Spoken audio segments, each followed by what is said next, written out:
Hello friends, welcome to ரின் சமையல். இன்றைக்கி நம்ம ரின் சமையல் சேனலில் வாழைப்பழம் கோதுமை மாவு வச்சு பூ போல் சாஃப்டான இனிப்பு போலி செய்யலாம். ஸ்வீட் போலியை எல்லாத்துக்குமே ரொம்ப பிடிக்கும். கடலைப்பருப்பு பூரணம் வச்சு செய்கிற போலி போலவே இந்த கோதுமை மாவு போலியும் டேஸ்ட்டாக இருக்கும். 1 கப் கோதுமை மாவு இருந்தால் போதுங்க. இந்த ஈஸியான ஸ்வீட் ஸ்நாக் ரெசிபியை செஞ்சிடலாம். ரின் சமையல் சேனலை சப்ஸ்கிரைப் பண்ணிக்கோங்க. பக்கத்தில் இருக்க ஆளுன்ற பெல் ஐக்கானை கிளிக் பண்ணி வச்சுக்கிட்டிங்கன்னா நான் போடுற வீடியோ உடனே உங்களுக்கு நோட்டிஃபிகேஷனில் வந்துடும்.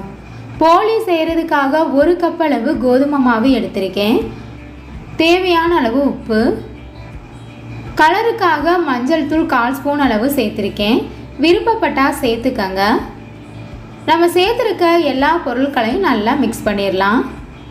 இது கூட உருக்குன நெய்யாக 2 ஸ்பூன் அளவு சேர்த்துக்கங்க. இதையும் நல்லா மிக்ஸ் பண்ணிக்கலாம். மைதா மாவில் போலி செய்கிறது மாதிரியே இந்த கோதுமை மாவில் செய்கிற போலியும் ரொம்பவே டேஸ்ட்டாக இருக்கும். பழமான வாழைப்பழமாக அரைப்பழம் நான் சேர்த்துருக்கேன்.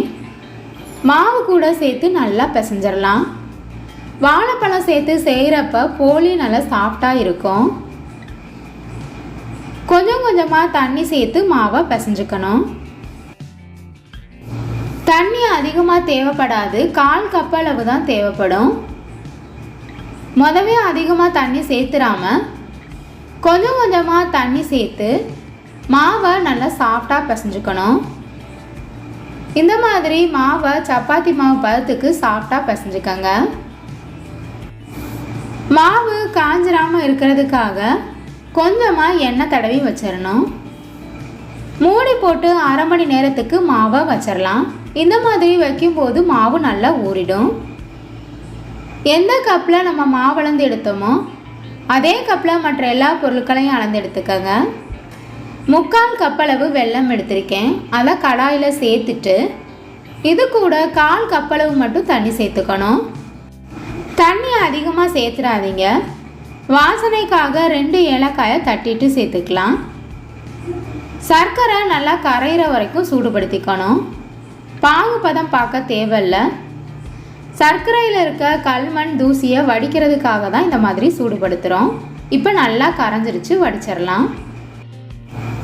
போலிக்கு ஸ்டஃபிங் வைக்கிறதுக்காக 3 வாழைப்பழம் எடுத்திருக்கேன். நல்ல பழமான வாழைப்பழமாக எடுத்துக்கோங்க. வாழைப்பழத்தை நல்லா மசிச்சு எடுத்து வச்சுக்கலாம். கடாயில் 1/2 ஸ்பூன் அளவு நெய் சேர்த்துக்கணும். நெய் நல்லா உருகுனதுக்கு அப்புறமா அதே கப்பில் 1/4 கப் அளவு ரவை சேர்த்துக்கணும். வறுத்தது வறுக்காதது எந்த ரவை வேணாலும் சேர்த்துக்கலாம். நெய்யில் இந்த மாதிரி வறுக்கும்போது சீக்கிரமாகவே ரவை வெந்துடும். அடுப்பை மீடியம் ஃப்ளேம்லேயே வச்சு வறுத்துக்கங்க. சூடான தண்ணியாக 1/4 கப் அளவு சேர்த்துக்கணும். சுடுதண்ணி சேர்க்கும்போது ரவை சீக்கிரமாகவே வெந்துடும். நம்ம சேர்த்துருக்க ரவையும் தண்ணியும் நல்லா மிக்ஸ் ஆகிற அளவுக்கு கலந்து விட்டுறணும். அடுப்பை மீடியம் ஃப்ளேம்லேயே வச்சு வேக வச்சுக்கோங்க. ரவை நல்லா வெந்துருச்சு. ரவை வெந்ததுக்கு அப்புறமா வெள்ளை தண்ணி சேர்த்துக்கங்க. வேகிறதுக்கு முன்னாடியே சேர்த்துட்டோம்னா ரவை வேகாது. வடித்து வச்சுருக்க வெள்ளை தண்ணியை சேர்த்துக்கலாம்.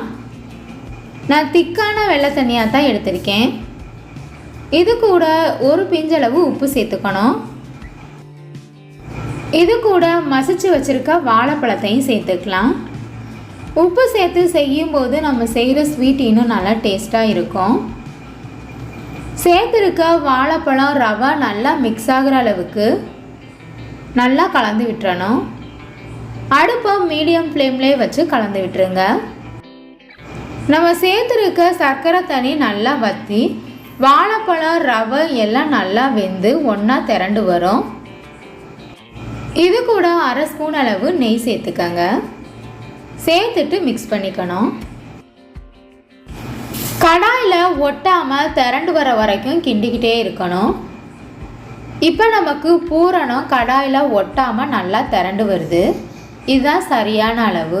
இப்போ இறக்கி வச்சிடலாம். மாவு 1/2 மணி நேரமாக நல்லா ஊறிடுச்சு. இன்னொரு தடவை மாவை நல்லா மிக்ஸ் பண்ணிக்கோங்க. ஒட்டுற மாதிரி இருந்ததுன்னா கையில் கொஞ்சமாக எண்ணெய் தடவிட்டு பிசைஞ்சுக்கணும். சின்ன சின்ன உருண்டைகளாக உருட்டிக்கலாம். எந்தளவு உங்களுக்கு போலி பெருசாக அல்லது சின்னதாக வேணுமோ அதுக்கு தகுந்த மாதிரி உருண்டையாக உருட்டிக்கங்க. போலி திரட்டுறதுக்காக பாலித்தீன் கவர் எடுத்திருக்கேன். இதுக்கு பதிலாக எண்ணெய் கவர், அப்படி இல்லைன்னா வாழை இலையில் கூட திரட்டிக்கலாம்.